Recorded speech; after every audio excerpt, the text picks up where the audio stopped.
நீ சூடும் ஒரு பூ தந்தால் என் ஆஸ்தி எல்லாம் கொடுப்பேன்.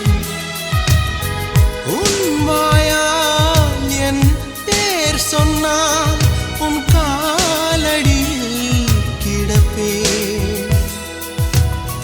தூக்கத்தை தொலைத்தேனே துடிக்குது நெஞ்சம், தலை போன சேவல் போல் தவிக்குது அங்கம்.